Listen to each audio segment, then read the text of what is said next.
Welcome to Annie's kitchen and you are watching Annie's kitchen with Annie. ഞാൻ പറയുന്നില്ല ഇന്ന് നോൺ വെജ് തന്നെയാണ് ചെയ്യാൻ പോകുന്നത്, നിർത്തിയില്ല. വെജിറ്റേറിയൻ ചെയ്യാം, എന്താ പറയുക, കുറച്ച് സമയം വേണം. നമ്മൾ തുടങ്ങിയല്ലേ ഉള്ളൂ. തുടങ്ങിയെന്ന് പറഞ്ഞാൽ കുറച്ച് നാളായി, പക്ഷേ എന്നാലും വെജിറ്റേറിയൻ ആരും പ്രത്യേകിച്ച് പറയുന്നില്ല ഇന്ന സാധനം വേണം എന്നുള്ളത്. അപ്പോൾ പിന്നെ നമുക്ക് മനഃപൂർവ്വമായിട്ട് ഇതിനകത്ത് ഉണ്ടാക്കാനും ഒക്കുകയില്ല. പക്ഷേ ഇന്ന് ചെയ്യാൻ പോകുന്നതും ഒരു മീൻകറിയാണ്. ഏറ്റവും കൂടുതൽ ഇപ്പോൾ ഇപ്രാവശ്യം ഈ സീസണിൽ ഞാൻ ചെയ്തത് എനിക്കൊന്ന് കൂടുതലും മീൻകറി ആയിരിക്കണം. എല്ലാവർക്കും ഇഷ്ടം മീൻകറിയാന്ന് തോന്നുന്നു. ഇപ്പം നമ്മളിവിടെ ചെയ്യാൻ പോകുന്ന ഒരു മലബാർ ഫിഷ് കറിയാണ്.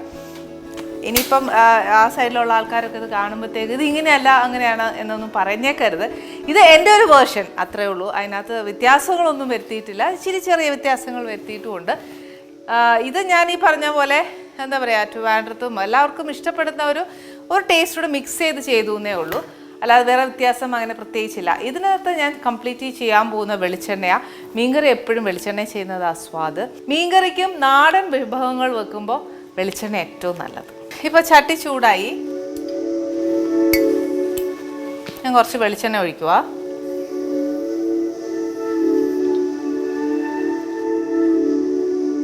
എണ്ണ നല്ല ചൂടായി. ഇനി ഇതിനകത്തോട്ട് ഞാനൊരു ഇച്ചിരി കടുകിടുക. അതിൻ്റെ കൂടെ തന്നെ കുറച്ച് ജീരകം, ഇത് സാദാ ജീരകമാണ്. അതിൻ്റെ കൂടെ തന്നെ കുറച്ച് പെരുംജീരകം. ഇപ്രാവശ്യം ഞാൻ ഉലുവ അങ്ങ് മാറ്റി, അതിന് വരെ ഇത് രണ്ടും ഇട്ടു. ഇനി ഇത് നല്ലതായിട്ടൊന്ന് പൊട്ടി കഴിയുമ്പോഴത്തേക്ക് 2 സവാള നീളത്തിലരിഞ്ഞത്,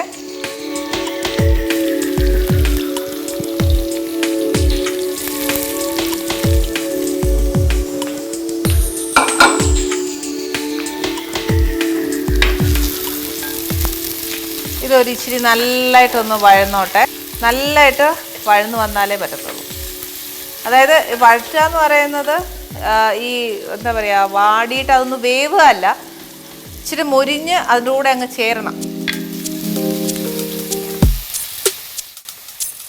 ഇതിൻ്റെ കൂട്ടത്തിൽ കുറച്ച് കറിവേപ്പില ഇടുവാണേ.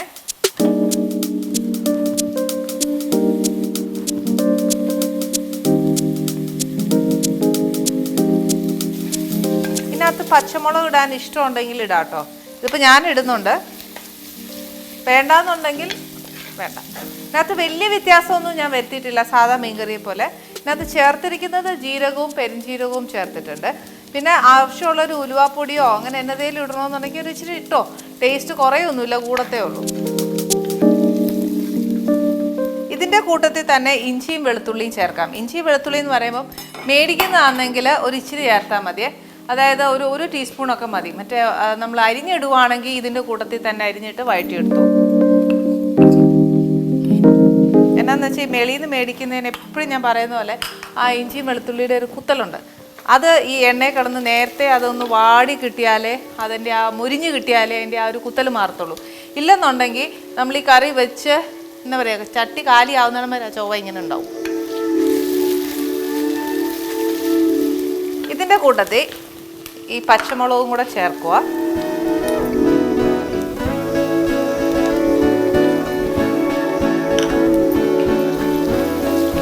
നമ്മൾ ഈ പ്രാവശ്യം ഇതിനകത്ത് 2 മുളക് പൊടി ചേർക്കുന്നുണ്ട്. കാശ്മീരിയും ചേർക്കുന്നുണ്ട്, സാദാ മുളക് പൊടിയും ചേർക്കുന്നുണ്ട്. അപ്പോൾ അതനുസരിച്ച് വേണം നമ്മൾ പച്ചമുളക് ചേർക്കാനായിട്ട്. ഇനിയിപ്പോൾ അതല്ല, കാശ്മീരി മുളക് പൊടി മാത്രമാണ് നമ്മൾ ചേർക്കുന്നതെങ്കിൽ പച്ചമുളക് കുറച്ച് കൂടുതലാക്കാം. സാധാ മുളക് പൊടിയാണെങ്കിൽ പച്ചമുളക് കുറയ്ക്കുക, എരിവ് നിങ്ങളുടെ കണക്കനുസരിച്ച്. ഇതിപ്പോൾ ഞാൻ 2ഉം ചേർക്കാൻ കാര്യം എന്താണെന്ന് വെച്ചാൽ ഇച്ചിരി എരിവും കാണും, എന്നാൽ വലിയ എരിവും കാണുകയില്ല, നിറവും കിട്ടും. ഇതിലിപ്പോൾ ഞാൻ ഒഴിക്കാൻ പോകുന്ന തേങ്ങാപ്പാലാണേ. ഈ തേങ്ങ എന്നാ ചെയ്യണമെന്ന് വെച്ചാൽ നല്ല മഷി പോലെ, പേസ്റ്റ് എന്ന് പറഞ്ഞാൽ നമ്മൾ പാലെടുക്കുകയല്ലേ എന്ന് പറഞ്ഞ പോലെ തന്നെ നല്ല മഷിയായിട്ട് അരച്ചെടുത്താൽ മതി. അരച്ചെടുത്തേച്ച് ഈ അരപ്പിനകത്തോട്ട് ചേർത്താൽ നമുക്ക് ആ നഷ്ടം, തേങ്ങ ഇത്രയും പോയല്ലോ എന്നുള്ളൊരു പ്രയാസമില്ല. പക്ഷേ തേങ്ങാപ്പാൽ ഒഴിക്കേണ്ടത് തേങ്ങാപ്പാൽ ഒഴിച്ചാലേ ഒക്കത്തുള്ളൂ, അല്ല വേറൊന്നും നമുക്ക് ഒഴിക്കാൻ ഒക്കുകയില്ല. പക്ഷേ ഞാൻ 2 ഓപ്ഷനും പറയുക, നല്ല മഷിയായിട്ട് അരച്ച് ചേർത്താലും നല്ലതാണ്, ഒരു കുഴപ്പമില്ല. പിന്നെ ഈ സവാളയ്ക്ക് പകരം ചെറിയ ഉള്ളി ചേർത്താലും നല്ല ടേസ്റ്റാണ്.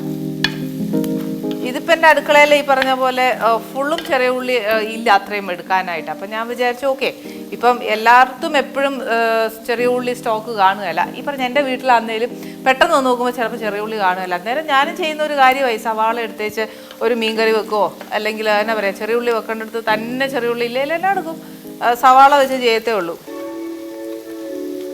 ഉള്ളി നല്ല വാടിയില്ല എന്നുണ്ടെങ്കിലുണ്ടല്ലോ, മൂത്തില്ല എന്നുണ്ടെങ്കിൽ നമ്മുടെ മീൻകറിക്കകത്ത് മുഴുവൻ ഈ ഉള്ളി ഇങ്ങനെ ചാറെടുക്കുമ്പോഴത്തേക്ക് കാണും. അത് വേണ്ട, അത് കാണാനൊരു രസമില്ല. ഓക്കെ, ഇപ്പോൾ ഉള്ളി നോക്കിയാൽ ഏകദേശം അങ്ങ് നല്ലോണം മൊരിഞ്ഞു. ഇനി എന്നാ ചെയ്യുന്നതെന്ന് വെച്ചാൽ ഞാൻ ഇതിനകത്തോട്ട് തക്കാളി ഇടുവാണേ.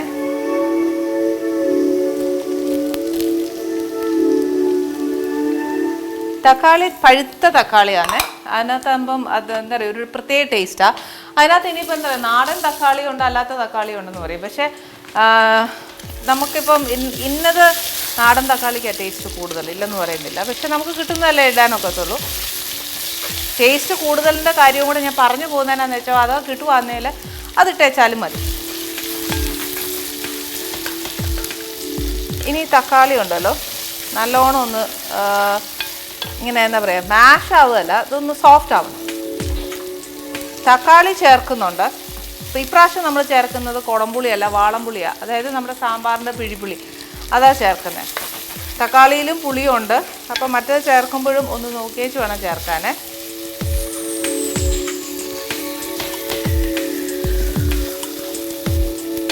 ഈ തീ ഒരിച്ചിരി കുറച്ച് വെച്ച് ഞാൻ പൊടിയെല്ലാം ചേർക്കാൻ പോവാം. എന്നാന്നറിയോ, ഇപ്പം അതിനകത്ത് നമ്മുടെ ചട്ടി നോക്കിയാലറിയാം നല്ല അസൽ എണ്ണയുണ്ട്. തക്കാളിയിൽ നിന്ന് വെള്ളം ഇറങ്ങുക. അന്നേരം ഈ സമയത്ത് ഇട്ട് കൊടുത്താൽ നമ്മുടെ പൊടി ഒന്ന് വേവാനായിട്ട് ഇത് സഹായിക്കുവേ. അതുകൊണ്ട് ഇച്ചിരി മഞ്ഞൾപ്പൊടി, സ്വല്പം മഞ്ഞൾപ്പൊടി ഇട്ടു. ഇപ്പം ഞാൻ ഇടാൻ പോകുന്നത് സാദാ മുളക് പൊടിയാണ്. അതപ്പോൾ ഇച്ചിരി എരിവ് കൂടുതലാണ്. അന്നേരം ഞാൻ 1 സ്പൂണേ എടുത്തുള്ളൂ. ഇനി ഏതാ വേണ്ടേ, കാശ്മീരി മുളക് പൊടി. അതാകുമ്പോൾ 2 സ്പൂൺ നിറവും കിട്ടും, അതിനൊരു കൊഴുപ്പും ഉണ്ടാവും. ഇത് ശരിക്കും മറ്റേ മുളക് പൊടി ഇടുന്നതിനെക്കാട്ടി ഇച്ചിരി കൊഴുപ്പും കൂടെ ഉണ്ട് കേട്ടോ.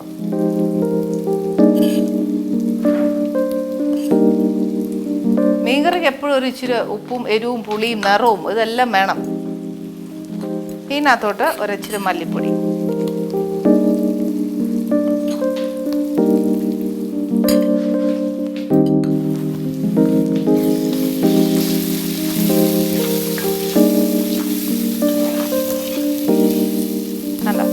ഇപ്പം എണ്ണ നോക്കിയേ, ആ പൊടിയെല്ലാം നല്ലതായിട്ടൊന്ന് മൂത്ത് കരിഞ്ഞു പോകത്തില്ല പെട്ടെന്ന് ഇങ്ങനെ ചെയ്യുമ്പം. അപ്പം നമ്മൾ എക്സ്ട്രാ വെള്ളം ഒഴിക്കണ്ട.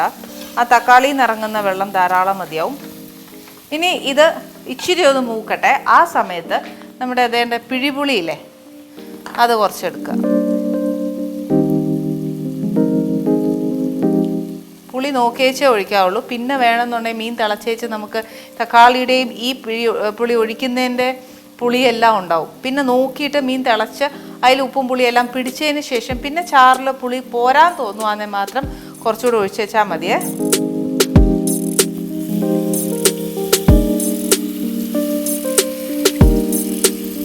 ഇതെന്തായാലും കളയുന്നില്ല, ഇച്ചിരി കൂടെ വേണമെന്നുണ്ടെങ്കിൽ നമുക്ക് ഒഴിക്കാമല്ലോ.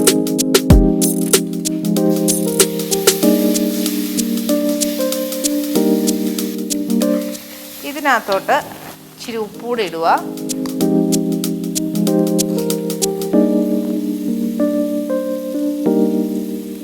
ഇതുവരെ നമ്മൾ ഉപ്പിട്ടില്ലേ.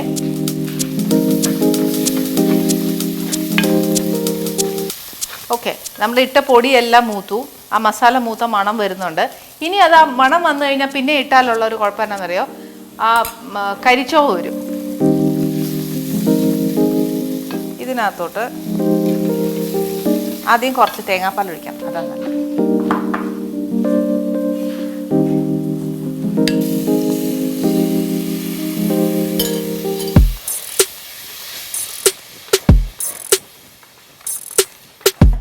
ഇനിയിപ്പോൾ നമ്മൾ ഈ തേങ്ങാപ്പാൽ ഒഴിച്ചില്ലേ, തേങ്ങാപ്പാൽ ഒഴിച്ചതിന് ശേഷം ഉപ്പും പുളി എരിവ് ഇത് എല്ലാം ഇപ്പോൾ ഒന്ന് നോക്കുക.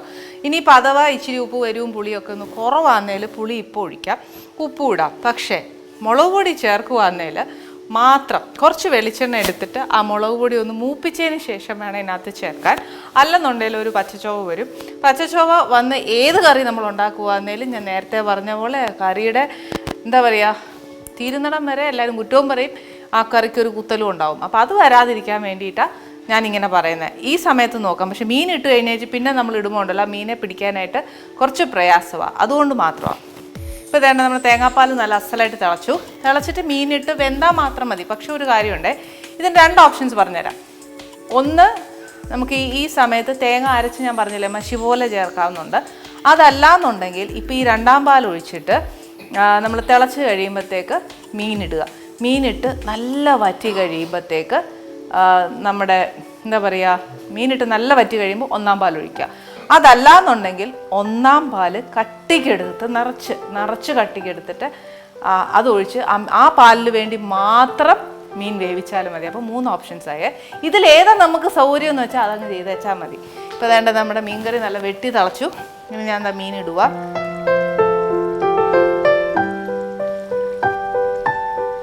ഈ മീൻകറി പിന്നെ ഏത് മീൻ കിട്ടിയാലും ചെയ്യാവുന്നതേ ഉള്ളൂ. ദശകട്ടിയുള്ള എല്ലാ മീനുകളും ചെയ്യാം.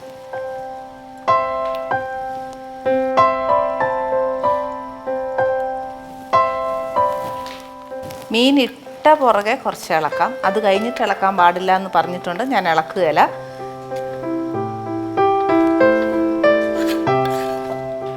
ഓക്കെ, ഞാൻ മീൻ ഇട്ടു. അതിനെ ഒന്ന് ഇളക്കി ആ ചാറിനകത്തോട്ട് പറ്റിച്ച് വെച്ചിട്ടുണ്ട്. ഇനി എന്നാ ചെയ്യേണ്ടതെന്ന് വെച്ചാൽ ഇത് ഇച്ചിരി ഒന്ന് വറ്റിക്കാനായി. ഇനിയിപ്പോൾ ഈ ഒരു പാല് മാത്രം ഉപയോഗിക്കുന്നെങ്കിൽ ഒരു കാര്യം ചെയ്തു, തിളച്ച് വെച്ച് മീനിൻ്റെ സ്റ്റൗവിൻ്റെ തീ ഒന്ന് ഇച്ചിരി സിമ്മാക്കി വെച്ചോ. അന്നേരം ആ വെള്ളത്തിൽ തന്നെ കിടന്നൊന്ന് വെന്ത് വറ്റും. നമുക്ക് അത്രയും മതിയെങ്കിൽ ഒരു നേരം എടുക്കാനുള്ളതാണെങ്കിലും അങ്ങനെ ചെയ്താൽ മതി. ഇപ്പോൾ 4 ഓപ്ഷൻസായി. ഇപ്പം തന്നെ 4 ഓപ്ഷൻസ് പറഞ്ഞു. ഇനി എൻ്റെ കയ്യിൽ ഒന്നുമില്ല, ഇത്രയൊക്കെ ചെയ്താലേ പറ്റത്തുള്ളൂ. ഇനി ഇപ്പം മീൻ കറിയിലിട്ട് കൂടുതൽ പരീക്ഷണങ്ങളൊന്നും ചെയ്യാൻ നോക്കുകയല്ല. ഇന്നും ആനീസ് കിച്ചണിൽ ഒരു സംഗീത ലോകമായിരിക്കും വരാൻ പോകുന്നത്. Let's cook with love.